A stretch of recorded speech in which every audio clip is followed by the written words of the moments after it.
Welcome back to my channel. I've always wanted to say that. This is a follow-up to the previous discussion about H-2B visas. Are we importing labor to keep costs down? This section will be covering the research questions, the methodology, results, and conclusions. The H-2B visa has two primary provisions that were designed to help protect American workers. And the first is to ensure that the H-2B visa process does not take jobs away from Americans. And the second is that the jobs don't impact the pay rates for American workers or the pay rates for the jobs across the board. Those two tenets lead to our four primary research questions. The first, what portion of the H-2B visas are requested by the hospitality industry and what industries make up the bulk of the H-2B visas? What jobs are most frequently requested for the hospitality industry? What is the correlation between the demand for H-2B visas and the unemployment rate? And what is the growth of the pay rates? You can see obviously number 3 and number 4 are really geared toward those tenets of the H-2B visa protection clauses.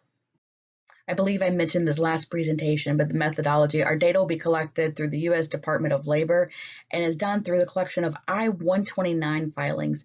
The I-129 is the form that an employer must complete in order to request an H-2B visa. I was able to obtain those from 2008 through 2019 through the Department of Labor website. Not all of the information is consistent for all 11 years, but there are some things that we can piece together. This is a little bit of some of the fields in the data. My spreadsheet goes through column BJ at this point. It includes the lawyer who did the filings, the address of the lawyer who did the filings. So there's lots of data in there that I can come back and play with later. Our first research question was which industries primarily use the H-2B visa and what portion of that is hospitality. In the data provided by the Department of Labor is an NAICS code. NAICS is the North American Industry Classification System, and it assigns a 6-digit code to all industries. So I was able to make a table by industry by that 6-digit code. As you can see under like resorts and lodging, it's hotels, it's golf courses, casino hotels. They all have a slightly different code.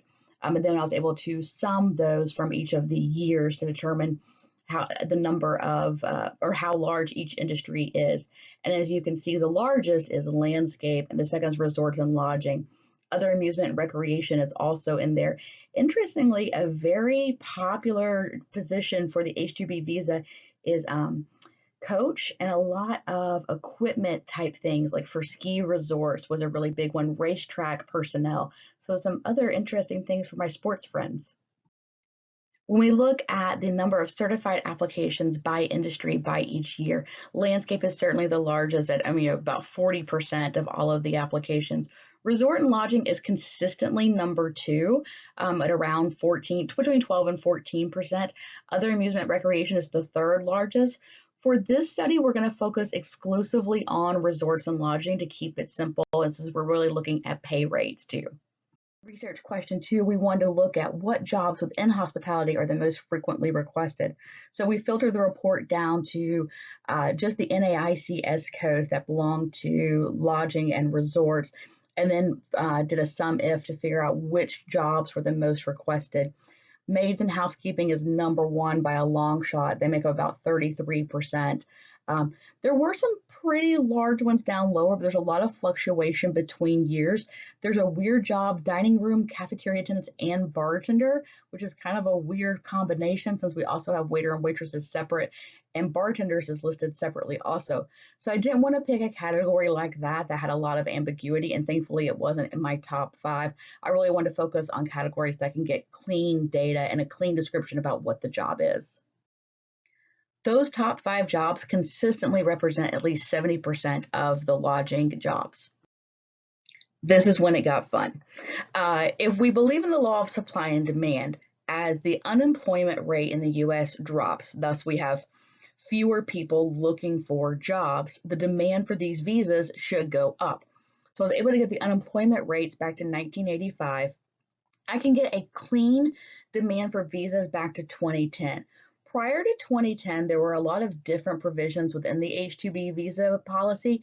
The regulations had not been tightened up, so you see a big drop off in demand between certified positions between 2009 and 2010. So you have clean data and consistent with the new policies from 2010 on. If the provisions of the visa to protect American workers are strong, we should see a strong correlation between these two groups. And the correlation is a negative 0.89, so a really strong correlation.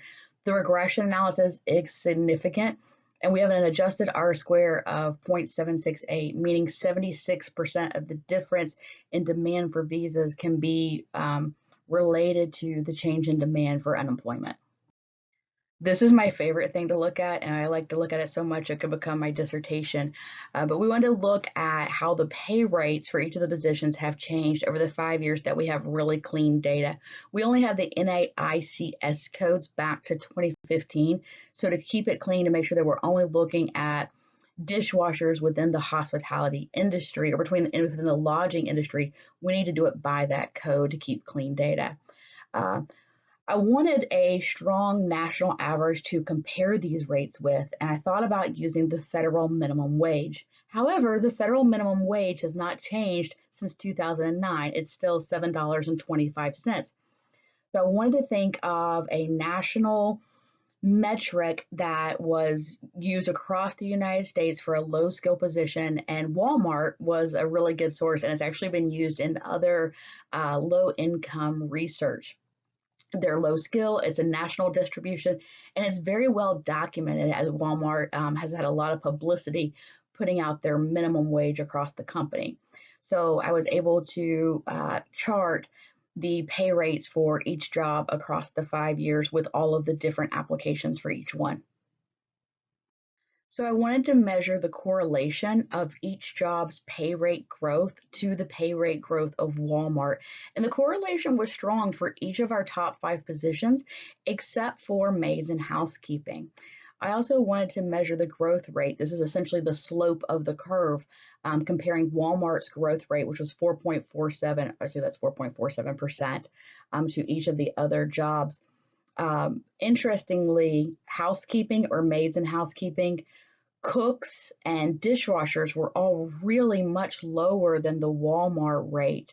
Landscaping was just about the same, 4.49 to 4.47, and waiters and waitresses was higher than the growth rate. Then I had an aha moment. What I really needed to look at was not just the mean of the rates that were being paid to each position by each filing, but I really need to look at the weighted average. So the number of certified positions that were making a certain pay rate to get a real sense of what is the average pay rate for each job. So obviously our Walmart data stays consistent, but when we do that, the correlations change tremendously, and we don't see a significant correlation for any of the jobs, and the growth rate for each of our jobs is significantly lower than our growth rate for the Walmart job.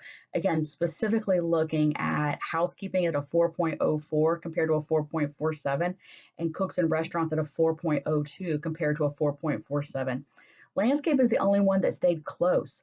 They've had really significant increases in their pay along the way. It's the only one that's been kept on track or close to on track with the Walmart growth rate.